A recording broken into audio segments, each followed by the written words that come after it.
जो भारत देश को करता हो प्यार, वो न्यूज़ जय भारत पुणे को कैसे करे इनकार. न्यूज़ जय भारत पुणेमध्ये आपलं सहर्ष स्वागत. कृपया ही माहिती आणि सूचना काळजीपूर्वक वाचावी ही नम्र विनंती. धन्यवाद. जय भारत.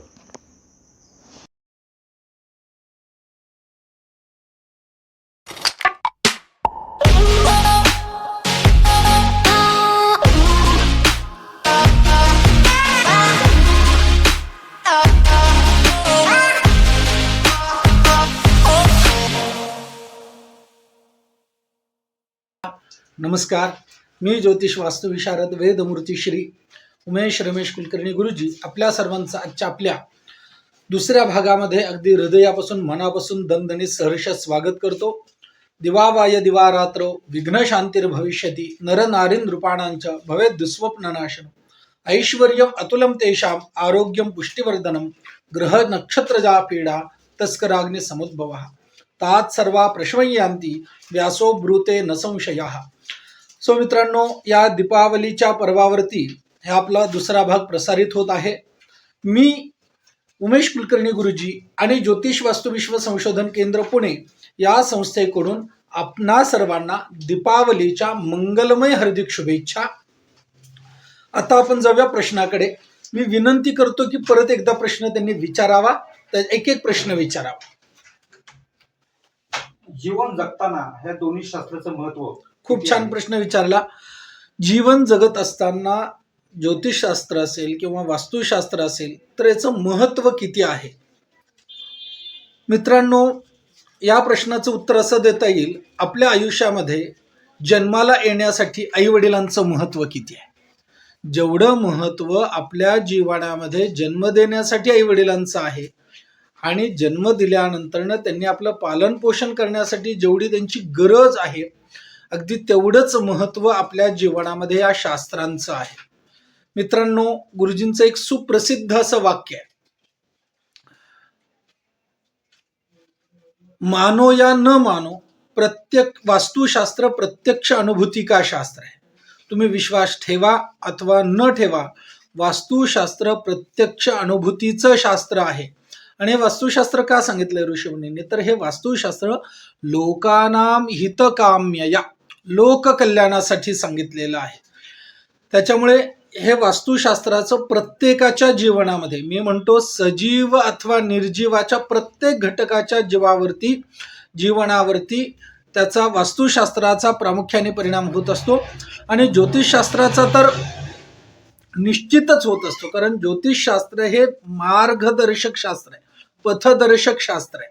आता ज्योतिषशास्त्रामध्ये आणि वास्तुशास्त्रामध्ये थोडासा भेद असा आहे की कुंडली शास्त्रामधून आपल्याला काय घडू शकतं हे समजतं, पण वास्तुशास्त्रामध्ये जे घडलेलं आहे त्याची तीव्रता वास्तुशास्त्रामध्ये यथायोग्य बदल करून किंवा यथायोग्य पद्धतीने उपाययोजना करून आपण कुंडली शास्त्रामधून ज्या आलेल्या समस्या आहेत किंवा वर्तमानामध्ये व्यवहारामध्ये आलेल्या ज्या काही समस्या आहेत, संकट आहेत, दुःख आहेत, तर त्याच्यावरती यथायोग्य बदल अथवा उपाय करून आपण वास्तूमधून सकारात्मक बदल घडवू शकतो, करू शकतो जीवनामध्ये.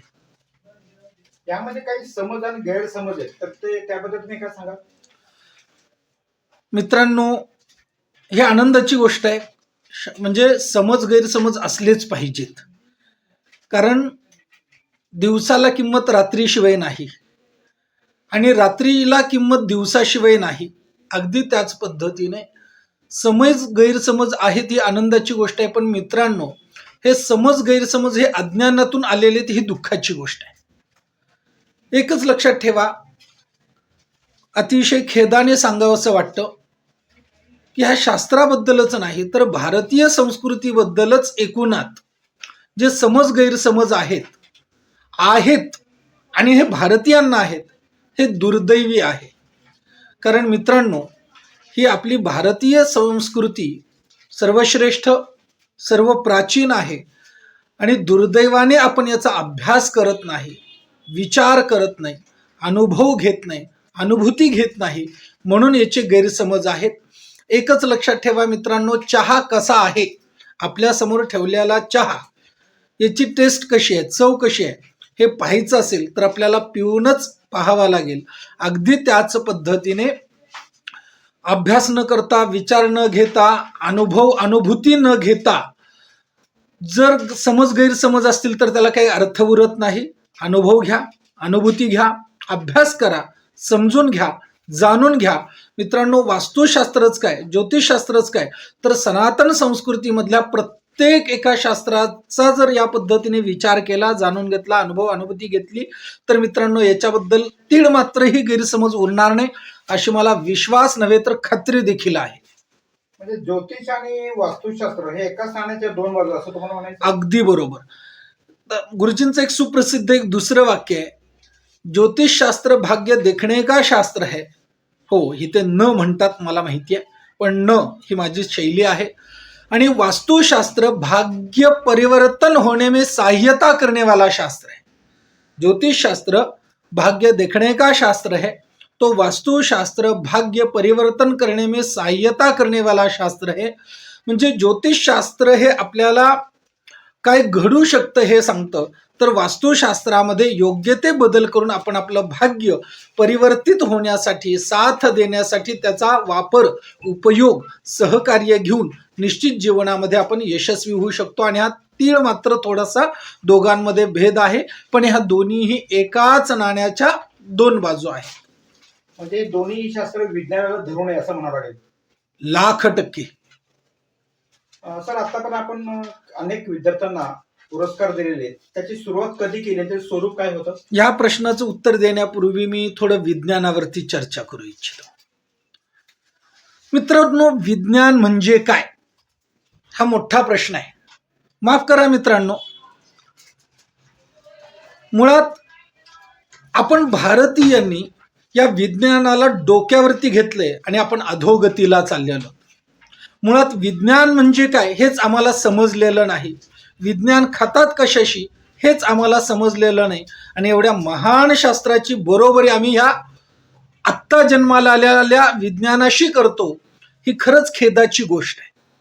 तर मित्रांनो, विज्ञान म्हणजे नक्की काय, विज्ञानाच्या मर्यादा काय आहेत हे समजून घेऊन जर याच्यावरती विचार केला तर ते जास्त संयुक्तिक होईल.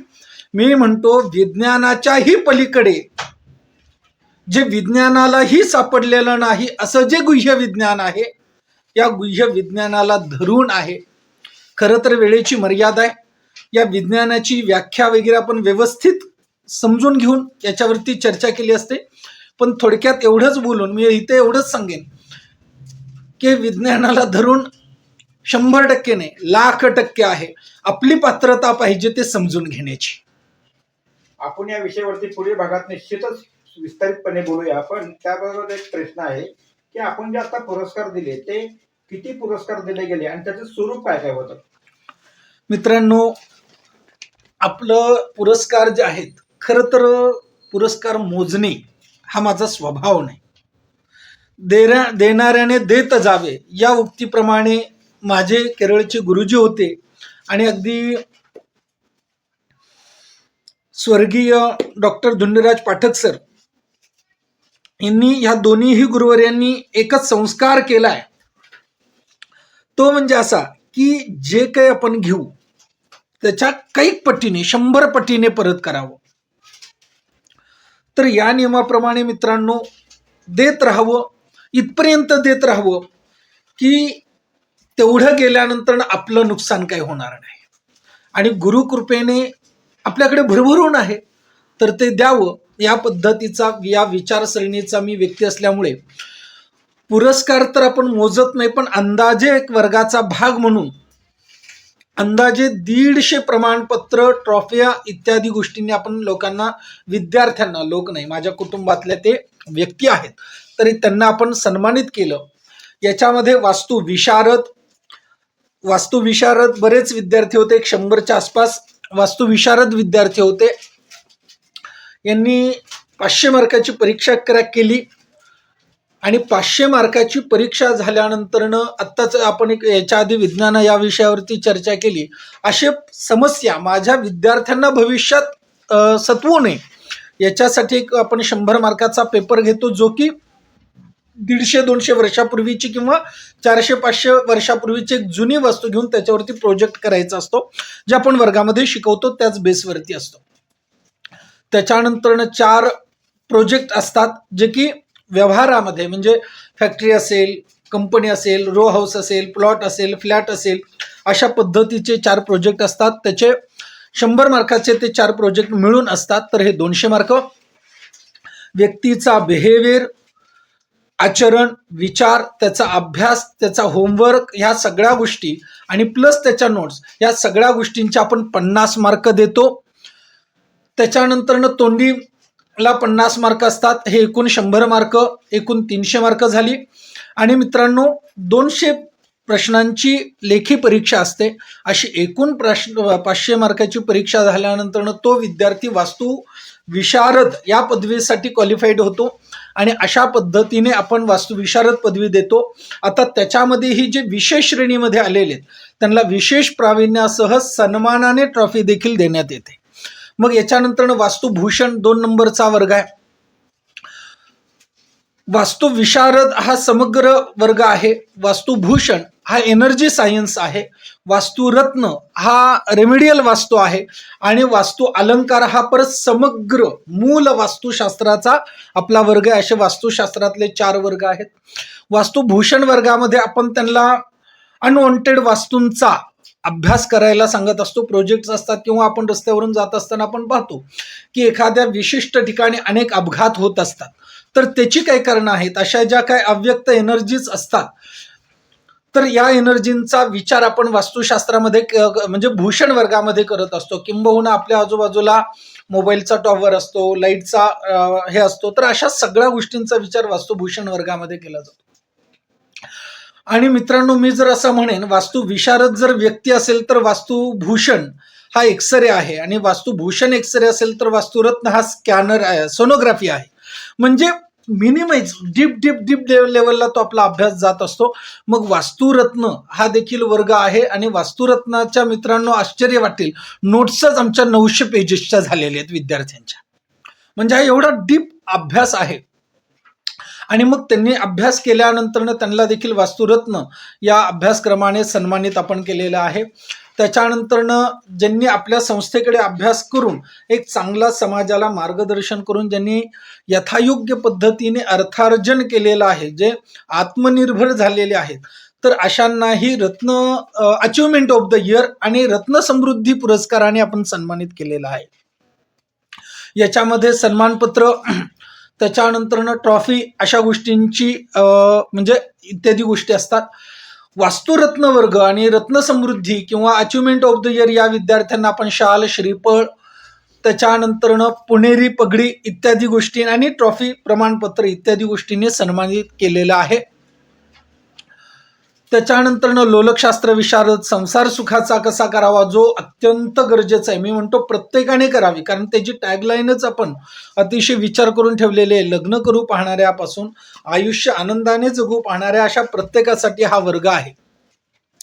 मित्रांनो हा अतिशय अभ्यासक वर्ग आहे, तर हा वर्ग केलेल्यांनाही आपण ट्रॉफी आणि सन्मानपत्र प्रदान केलेलं आहे. विशेषतः ट्रॉफीवर सन्मानपत्र असतं ते, याचं कोणतंही सर्टिफिकेट आपण देत नाही. कारण मित्रांनो त्याच्यामध्ये जेवढा अभ्यास मी केलेला आहे, माझे आजपर्यंत हे आहे, पण ती समज, ती आकलन शक्ती प्रत्येकाकडे असत नाही. कारण संसार म्हणजे व्यक्ती तेवढ्या प्रवृत्ती असं म्हणणं आहे. तर याच्यामध्ये विषय असा असतो की प्रत्येक एक सायकोलॉजी वेगळी असते.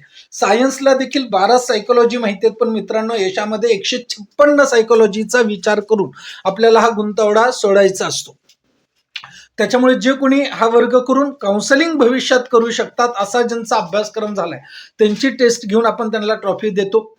याच्यानंतर अंकविशारद आहे. अंकविशारद याच्यामध्ये न्यूमरॉलॉजीच्या दृष्टिकोनातून कशा पद्धतीने समाजाला मार्गदर्शन म्हणजे आपण करू शकतो हे सगळं त्यांना शिकवलेलं असतं. आणि त्यांनी देखील अंकविशारद अभ्यासक्रम ज्यांनी क्वालिफाईड केलेला आहे याच्यामध्ये 100 कुंडल्यांचा आपण परीक्षा घेत असतो. याच्यानंतर ज्यांची राशी आणि अंक जे आहेत हे एकच आहेत अशा पद्धतीचा एक त्यांना प्रोजेक्ट असतो.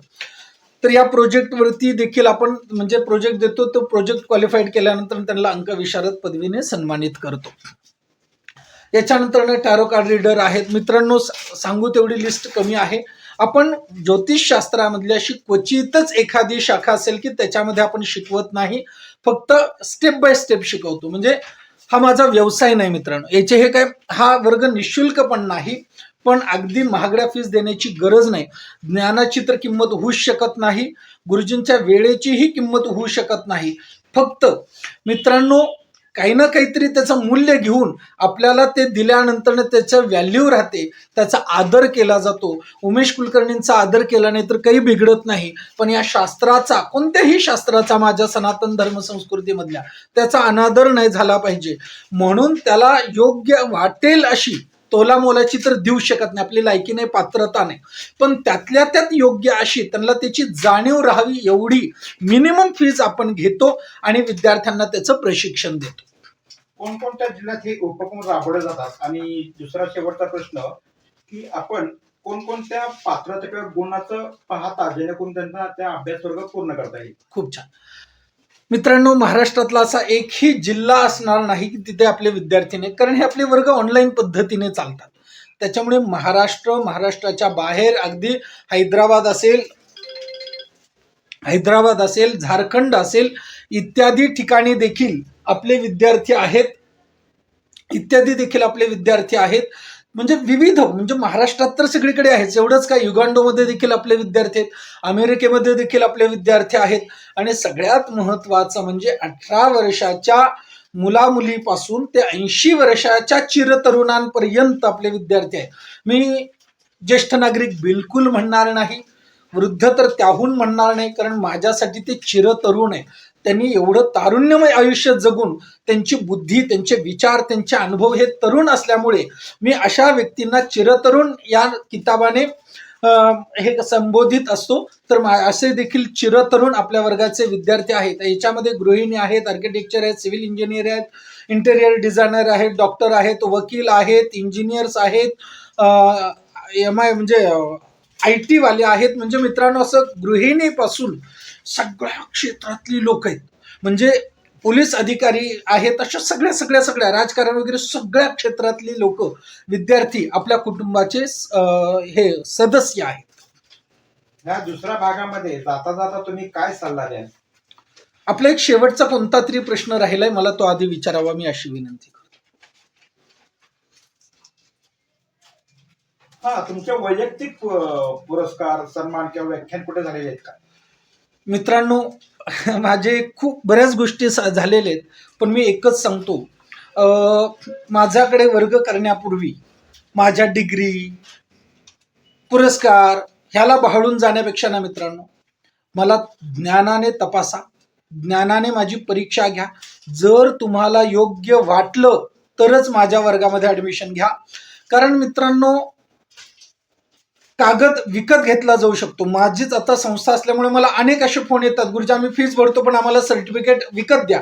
नाही मित्रांनो, बऱ्याच जणांनी 1-2 गुगल असं न दिल्यामुळे गुगलला बॅड रिव्ह्यू पण टाकले, हरकत नाही मित्रांनो. माझा एक विद्यार्थी तयार असेल, परंतु लाखाच्या मोलाचा असेल, आणि मला असेच विद्यार्थी घडवायचे आहेत. त्याच्यामुळे मित्रांनो, दाखवायला सांगायला खूप आहेत. आत्ताच माझा अयोध्येमध्ये, इथे बघा, अयोध्येमध्ये हा सन्मान, म्हणजे अयोध्या इथे किंवा ज्योतिष अधिवेशनात हा म्हणजे सन्मान झाला. त्याच्यानंतर अयोध्येमध्ये म्हणजे जेव्हा 22 जानेवारीला आपला जो कार्यक्रम झाला, प्राणप्रतिष्ठा सोहळा, त्या कार्यक्रमामध्ये देखील होतो. अशा विविध पुरस्कार, सन्मान प्राप्त आहेत. आणि मी स्वतः क्वालिफाईड आहेत. माझ्या ऑफिसमध्ये सर्टिफिकेट जर बघायला गेलं तर मित्रांनो, भिंत पुरणार नाही एवढे सर्टिफिकेट लावलेले आहेत. आणि त्याच्यामुळे आपला परिचय हा ज्ञानाने दिला गेला पाहिजे, नम्रतेने दिला गेला पाहिजे. कारण विद्या विनयेन शोभते. कागदरूपी अहंकार आला ना मित्रांनो, तर हे घातक असतं. आणि त्याच्यामुळे ज्ञानातून म्हणजे आपल्या ज्ञानातून आपली पात्रता व्यक्त झाली पाहिजे. याच्यामुळे मी स्वतः काही दाखवणार नाही, आपण कॅमेऱ्यामध्ये पाहू शकता. त्याच्यामुळे अनेक पुरस्कार आहेत, अनेक ट्रॉफ्या आहेत, अनेक ठिकाणी विवेचन केलेलं आहे, लेक्चर दिलेले आहेत, व्याख्यानं दिलेली आहेत. आणि मित्रांनो, माझ्या आयुष्यामध्ये म्हणजे माझ्या सोबत 1 मिनिट जरी कोणी व्यक्ती आला तर त्याचंही आयुष्य बदलून जातं. तर मित्रांनो, अनेक विद्यार्थ्यांचा असा अनुभव आहे की जे 1-2 महिने माझ्या म्हणजे सोबत राहतात विशारद वर्गामध्ये, ते पुढे तर येतातच, पण त्यांच्याही जीवनामध्ये आमूलाग्र बदल झाल्याशिवाय राहत नाही. हे जर आता गुरुजींचं वाक्य खोटं असू शकतं, माझ्या वाक्यावरती बिलकुल विश्वास ठेवू नका. तुम्हाला जर याच्याबद्दल विस्तृत जाणून घ्यायचं असेल तर ज्योतिष वास्तू विश्व या आमच्या युट्यूब चॅनलवरती आपण जाऊन पाहू शकता, किंवा गुगल ज्योतिष वास्तू विश्व संशोधन केंद्र पुणे गुगलवरती जाऊन देखील आपण रिव्ह्यू पाहू शकता. आणि जर मित्रांनो पटलं तरच तुम्ही वर्गाला ऍडमिशन घ्यायचं असतं. त्याच्यामुळे विविध पुरस्कारांनी सन्मानित आहे, परंतु माझं असं म्हणणं असतं, गुरुजींना तपासा, पहा, गुरुजी ज्ञान देण्याच्या पात्रतेचे वाटले तरच गुरुजींकडे ऍडमिशन घ्या.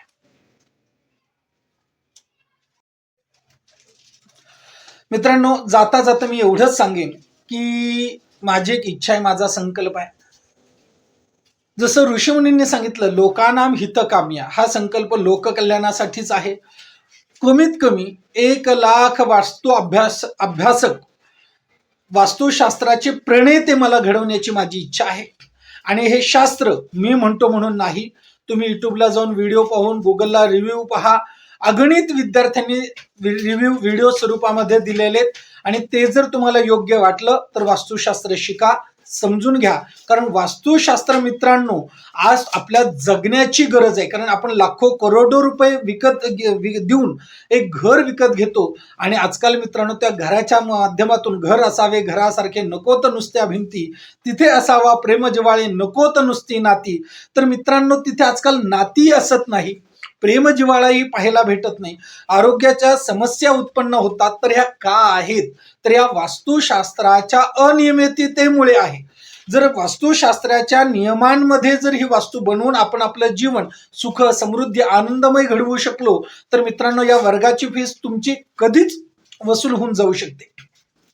त्याच्यामुळे एकच सांगतो, तुम्ही कोणत्याही प्रोफेशन मधले असाल, तुम्ही कोणत्याही पदावरती असाल, तुम्हाला वेळ नसेल तर मित्रांनो वेळ काढावा लागतो. आणि एकच सांगतो, माझ्या वर्गाला निश्चित अशा एका वेळेला बसून एक लेक्चर रोज या मानाप्रमाणे 7 दिवस वर्ग ऐका.